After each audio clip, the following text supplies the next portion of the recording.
अस्सलाम वालेकुम। ऐसी मजीद वीडियो देखने के लिए हमारे हक ऑफिशियल चैनल को सब्सक्राइब करें, लाइक करें और शेयर करें। जज़ाकल्लाह।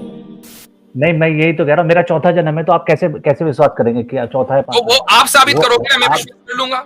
मुझे क्या आप तो जरूरत है आप साबित बुरे करने नहीं की? दिखा साबित रहे, अब करो। मैं साबित कैसे कर दूं? फिर आप भी साबित करो ना अरे अपना। भाई, आप ये इसका कहिए कि मैं साबित नहीं कर सकता, ये कहिए ना। हाँ, राइट। आप ये कहिए कि आपके बस का नहीं है। जी सूर्या साहब। जी मुफ्ती साहब, मेरी आवाज आ रही है? जी हाँ, आ रही है। जी। तो आज किसी टॉपिक पे बात करनी है या मैं अपना क्वेश्चन रख सकता हूँ? मुफ्ती अब्दुल्ला रख साहब, सकते आपने हैं। कोई टॉपिक रखा है? नहीं, आप क्वेश्चन रख सकते अच्छा। हैं। जी। मैं ये पूछ रहा था कि जो इस दुनिया में मतलब अल्लाह की तरफ से बीइंग ए मुस्लिम कुछ बेनिफिट होता है दूसरे रिलीजन के हिसाब से? अगर जैसे कोई हिंदू है, कोई क्रिश्चियन है, तो उसके हिसाब से उसको कुछ अल्लाह की तरफ से मतलब मुस्लिम को ज़्यादा बेनिफिट होता है, या सब सुख बेनिफिट सुविधा बराबर है? Benefit in what sense? In what sense मतलब फेवर, जैसे किसी चीज़ में लक उसको फेवर कर जाए कि कहीं इंटरव्यू चारों धर्मों के लोग अगर इंटरव्यू देने जाते हैं, तो उसमें सेलेक्ट कौन होगा? देखें, दुनिया जो है इस्लामिक थियोलॉजी के एतबार से दुनिया कॉज एंड इफेक्ट के निज़ाम पर चल रही है। ठीक है, तो कॉज एंड इफेक्ट में होता क्या है कि भाई अगर आपके पास कॉज है तो इफेक्ट आपका होगा, और नहीं है तो नहीं होगा। अब इन चार कैंडिडेट में से चार मजहब के लोग हैं, अलग अलग चार धर्मों के। तो जिस कैंडिडेट की सलाहियत ज्यादा होगी और जिसमें कैपेसिटी कैपेबिलिटी ज्यादा होगी, वही सिलेक्ट होगा। दूसरा बंदा जो है वो उसकी कैपेसिटी नहीं है, ना उसकी तालीम है, मसलन मुसलमान है, बगैर तालीम के जहालत के साथ वो इंटरव्यू देने के लिए पहुंच गया और दुआ मांग रहा है दबाकर, तो इस बात की पॉसिबिलिटी है कि उसका सिलेक्शन ना हो। पॉसिबिलिटी तो खैर हर चीज है, सिलेक्शन हो जाना भी, लेकिन अगर उसका सिलेक्शन ना हो तो ये नहीं कहा जाएगा कि इसकी दुआ कबूल नहीं हुई, क्योंकि दुआ की कबूल होने का मेयार ये नहीं है कि जो आप मांग रहे हैं वो मिल जाए। ये कोई मेयार नहीं है। कबूलियत का मतलब ये कि दुआ कबूल होगी, वो फिर अल्लाह वो दे जो तुम मांग रहे हो, या कुछ और दे या उससे बेहतर दे, वो एक अलग मसला है। तो मतलब ये अल्लाह का यहाँ पे मतलब किसी भी कंडीशन, किसी सिचुएशन में अल्लाह की फेवर करते हैं? इसलिए फेवर नहीं है कि वो आप मुसलमान हैं और आपके पास मसलन मैंने बोला कॉज एंड इफेक्ट, और आपने उसकी कोई तैयारी नहीं की। कुरान करीम में मसलन दुश्मन से लड़ने की तैयारी करने की जो है वो तलकीन की गई है। वो क्या है? वो है ना, वाइद्दू लहुम मस्ततातुम मिन कुव्वतिन व मिन रिबातिल खैल तुरहिबून बिही अदुव्वल्लाहि व अदुव्वकुम, कि तुम तैयारी करो दुश्मन से लड़ने की जितना भी मुमकिन हो सके, और उस तैयारी के जरिए तुम अपने दुश्मन के दिल में खौफ बिठा दो। तो अब आप ये देखें कि अगर खुदा को सिर्फ फेवर करना होता कि तुम मेरा कलमा पढ़ लो, मैं तुम्हारे साथ खड़ा हूं, तो एक तो ये कि उसके फेवर करने के बाद फिर इस दुनिया में गैर मुस्लिम तो बचने वाला था नहीं, क्योंकि जाहिर है कि जब खुदा खुद ही आ गया मैदान में तो गैर मुस्लिम क्यों बचेगा भाई? तो और दूसरी बात यह कि खुदा फिर कभी भी मुसलमानों को तैयारी का हुक्म ना देता। वो तैयारी का हुक्म ही दे रहा है इसलिए कि मदद आएगी तब जब तुम तैयारी करोगे। एक हदीस में रसूल अकरम सल्लल्लाहु अलैहि वसल्लम ने इरशाद फरमाया कि पहले ऊंट को बांधो और उसके बाद अल्लाह के ऊपर तवक्कुल करो, यानी देन रिलाई ऑन अल्लाह। एक सहाबी आए और उन्होंने कहा कि जी ऊंट बाहर मैंने छोड़ दिया है और अल्लाह के ऊपर मेरा एतमाद है, वो टेक केयर करेगा। रसूल अकरम सल्लल्लाहु अलैहि वसल्लम ने फरमाया कि नहीं, पहले ऊंट को बांधो फिर तवक्कुल करो। अपनी गाड़ी को पहले लॉक करो, पार्क करने के बाद फिर तवक्कुल करो, रिलाई करो अल्लाह के ऊपर, फिर आएगी हिफाजत। तो ये हमारा कॉन्सेप्ट है। अब इसके ऊपर अगर कोई एतराज है तो बोले। जी, मेरा वही कहने का मतलब ये है कि अगर अल्लाह उसकी फेवर नहीं करता है जब तक वो तैयारी नहीं करता, राइट? अब उसने तैयारी कर ली तो फिर उसको अल्लाह की क्या जरूरत पड़ रही है वहां पे? तो अल्लाह ताला की जरूरत हमें सिर्फ इस दुनिया में नहीं है, हमें दुनिया और आखिरत दोनों में है। Point number 1। पॉइंट नंबर 2, दो लोगों ने तैयारी की है, ठीक है। बाज मर्तबा एक की तैयारी दूसरे की तैयारी के ऊपर गालिब आ जाती है, जिसको आप लक कहते हैं। अब यहां पर जब आपने तैयारी कर ली है, अब जरूरत पड़ती है अल्लाह ताला की मदद की। मैं उसकी मिसाल दे देता हूं आपको। उसकी मिसाल यह है कि अफगानिस्तान में 20 साल तक जंग चली, ठीक है। किसकी चली?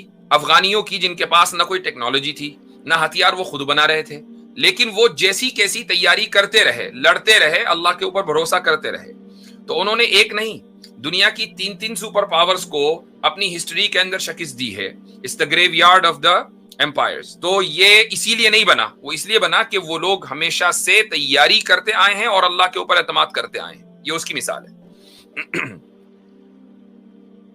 तो नहीं, जैसे मतलब आप ये कह रहे हो कि मोस्टली इन मोस्ट केसेस में नहीं, तो अब इस मिसाल से बात वाज़ेह हो गई ना कि तैयारी करने के बाद नतीजा कैसे निकलता है। नतीजा ओवरनाइट नहीं निकलता, बाज मर्तबा थोड़ा तो लंबा। तैयारी अगर दूसरे धर्म का बंदा ज्यादा तैयारी करके आएगा तो सक्सेस तो उसे भी आपने मिलेगी। देखा, तो आप देख लीजिए ना, पूरी दुनिया ने अफगानिस्तान के ऊपर मिलकर हमला किया था, क्या उनकी तैयारी कम थी या ज्यादा थी? ज्यादा ही थी। नहीं, वैसे तो बहुत सारे केसेस में मुसलमान हारता भी है, तो आप हारता भी है, बिल्कुल मैं कह रहा हूं, चूंकि हारता भी है, लेकिन हारने के बाद अगर घर बैठ गया तो वो हार मुकद्दर रहेगी।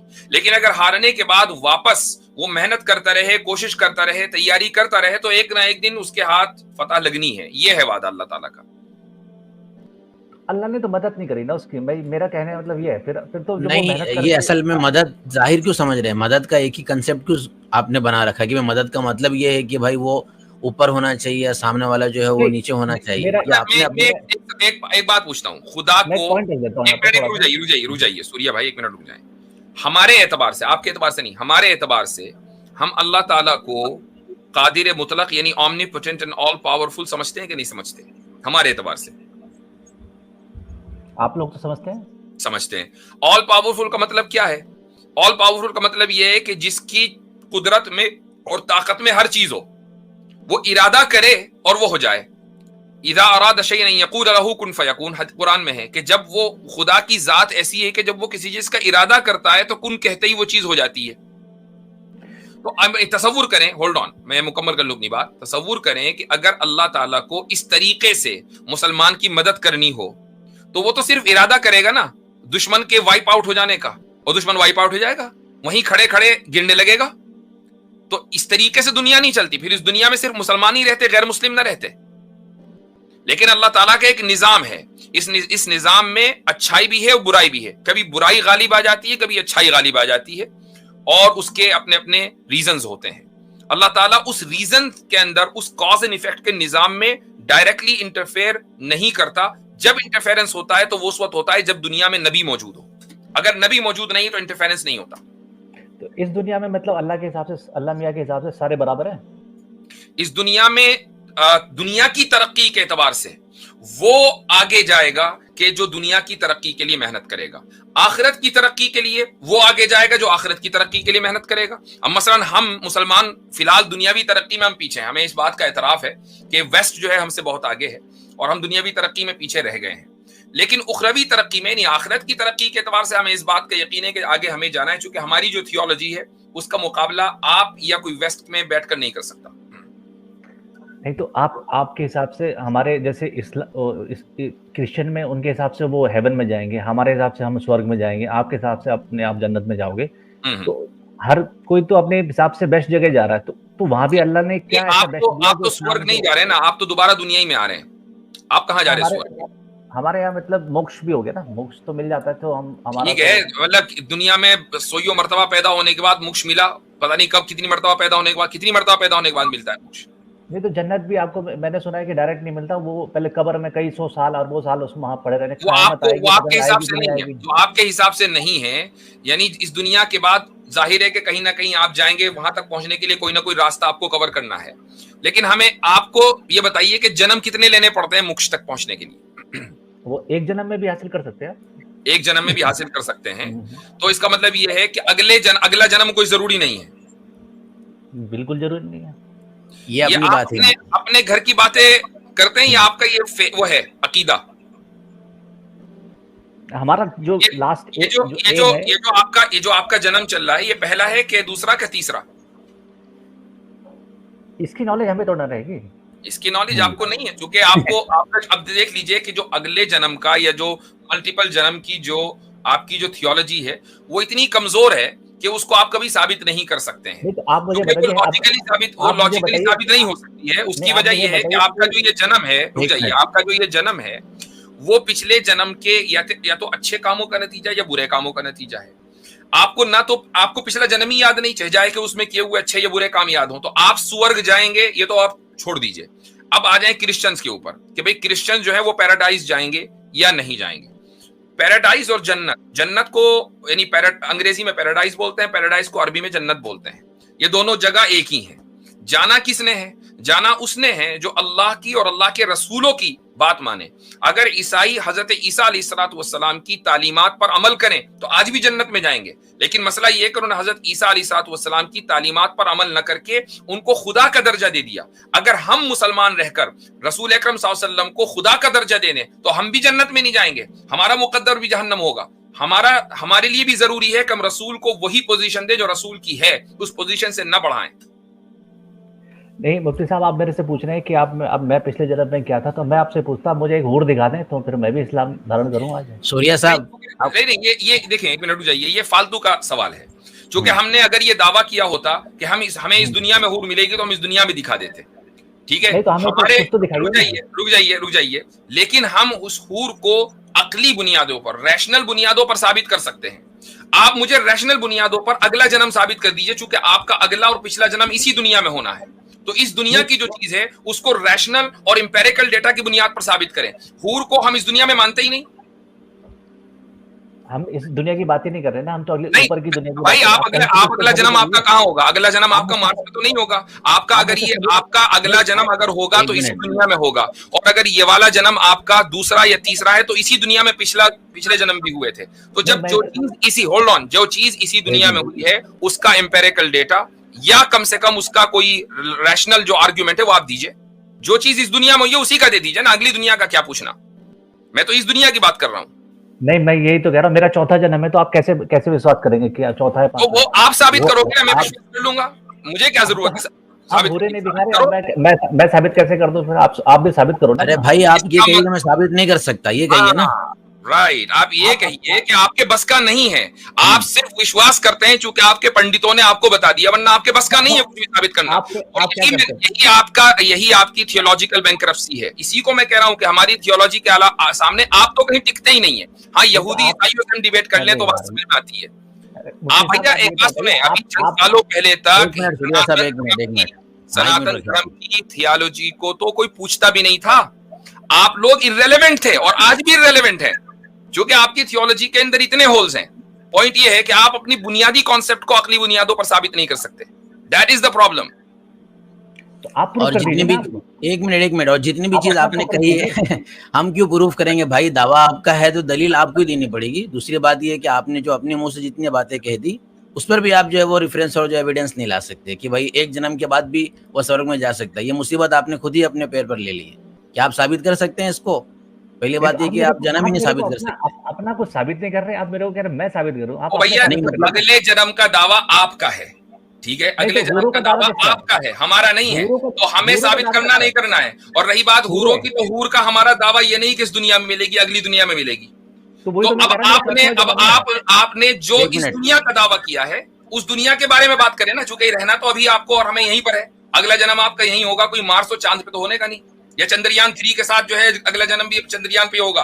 नहीं तो आप मेरे से पिछले जन्म के कैसे पूछ रहे? वो तो दूसरे बात है। पिछला जन्म आपका इसी दुनिया में हुआ ना, कहीं और तो कुछ भी। अब वो कैसे कहीं भी हो सकता है?